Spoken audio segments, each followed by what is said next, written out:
Sa halip na swimming, suntukan ang ganap sa gitna ng pool na yan sa isang resort sa Kalumpit, Bulacan nitong Lunes. Sunod-sunod na suntok ang pinakawalan ng magkabilang grupo ng mga taga-Tondo at Quiapo sa Maynila. Nang rumesponde naman ng pulisya, bati na raw ang mga mag-aaway o nag-aaway. Ayon sa mga pulis, mga membro ng iisang religious group ang mga sangkot sa gulo. Naawat din daw sila agad ng iba nilang kasamahan. Wala namang seryosong nasaktan o napinsala, kaya hindi na rin nagreklamo sa pulisya ang pamunuan ng resort. Nauwi sa trahedya ang gitgitan at habulan ng isang kotse at motorsiklo sa barangay Zapote sa Las Piñas. Ang banggaan, sinadya raw ng driver ng kotse dahil hinablot umano ng rider ang kanyang cellphone. Balitang hatid ni Bam Alegre. Kuha ang CCTV footage na ito pasado hating gabi noong Martes sa barangay Zapote, Las Piñas. Matulin na naghahabulan ng dalawang motorista, isang motorcycle rider at isang nakakotse. Ang habulan na yan nauwi sa pagbangga ng kotse sa motorsiklo. Ayon sa isang saksi, sinadyang banggain ng driver ng kotse ang rider na umano'y nang hablot ng kanyang cellphone.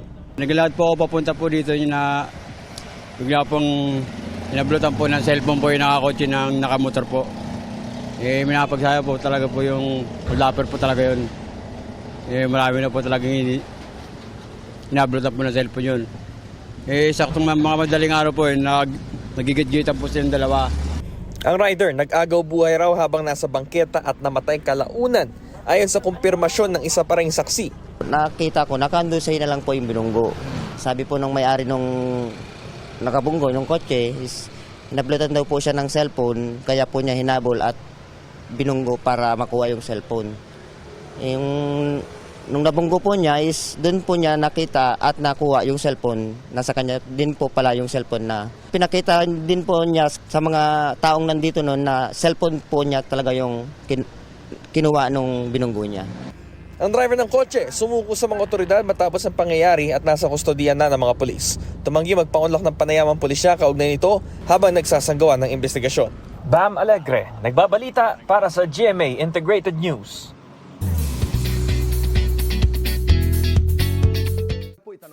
Oo, hindi. Kayo ba ni Paul Salas ay nagkahiwalay na?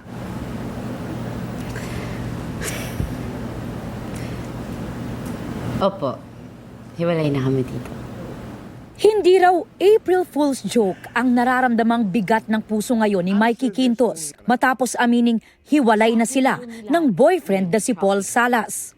A month ago na yung nag-start kaming mag-usap about this decision. And ngayon, nagiging clear sa amin na ito nga yung tama for us. Mutual naman na desisyon to. So wala pong third party. Yung bakit, I think, it's better if you hear from him. That's better. 2022 nang officially aminin ni Paul ang real score sa pagitan nila ni Mikey. Ang kanilang kilig in real life, damang-dama rin on-screen sa kanilang serye na The Lost Recipes. Nag-bloom pa ang relationship ng dalawa from celebrations to their dates at kahit sa kanilang travels. Last August 2024, natanong pa si Paul sa Fast Talk with Boy Abunda kung napag-uusapan na nga ba nila ni Mikey ang pagpapakasal. Biro-biroan pala dito. Talaga? Pero may pangarap siguro. Let's go. Pero hindi raw lahat ng relasyon happy ending. I know why it's difficult. Because I would like to assume na mahal mo pa rin si Paul. Ba't may gano'n, Tito Boy? No, it's difficult. Ang tanging dasal lang daw ni Mikey ngayon. Okay, Lord. Ang dami kong na-feel ngayon. Ang hirap for me, pero alam kong ito lahat na to, feelings lang to. And wala kang binibigay na challenges na hindi ko kaya. Trust ko yun. I pray for him pa rin. And I pray na kung hindi man siya, Lord, help my heart heal. Just help me be strong through all this. Paul, thank you. So 4 years. And alam mo naman na yun, nasabi ko na yung mga gusto kong sabihin. And maybe I wanna remind you lang na nasa sayo to make all this worth it. Aubrey Carampel, nagbabalita para sa GMA Integrated News.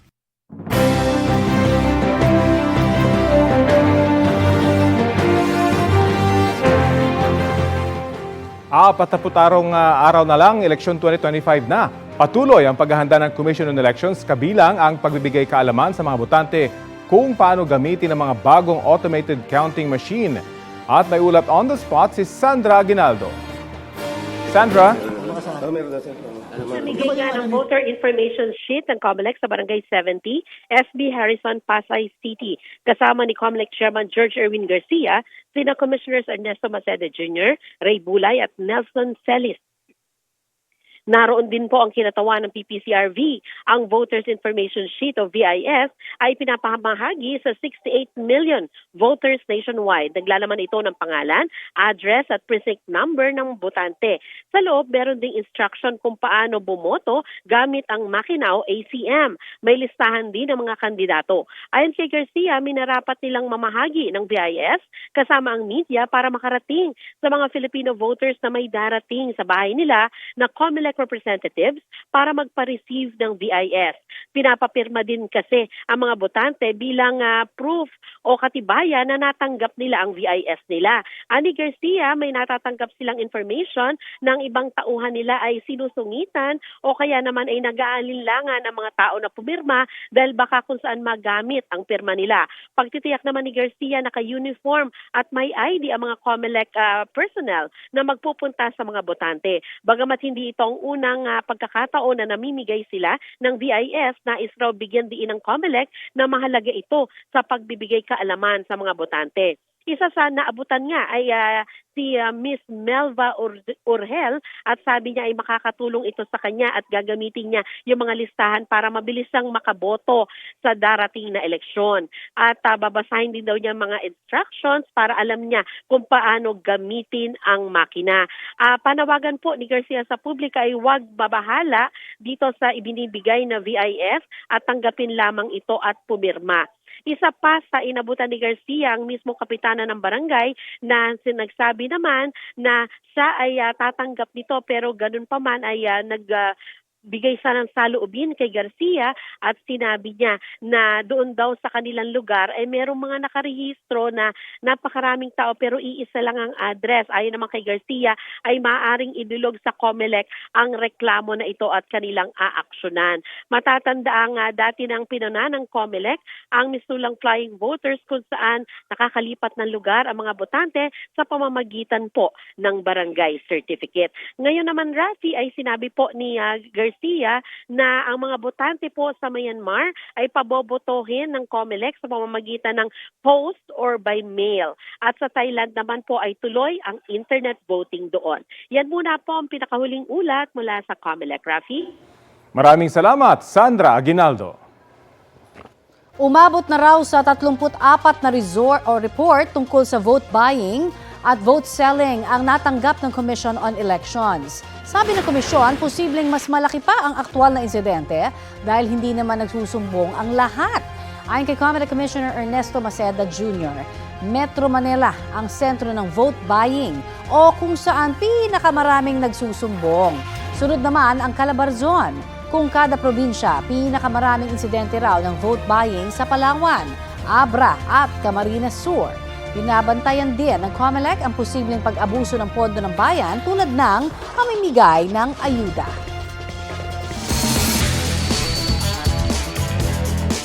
Panalo ng ginto si world number 4 pole vaulter Ernest John E.J. Obiena sa Taiwan. Sa kabila ng makapal na hamog, nanguna si E.J. sa Taiwan International Pole Vault Championship. Na-clear niya roon ng 5.50 meters. Sa kanyang post sa social media, tinawag niya itong leap of faith dahil sa lagay ng panahon. Dapat anyang magpursigi sa kabila ng mga hamon.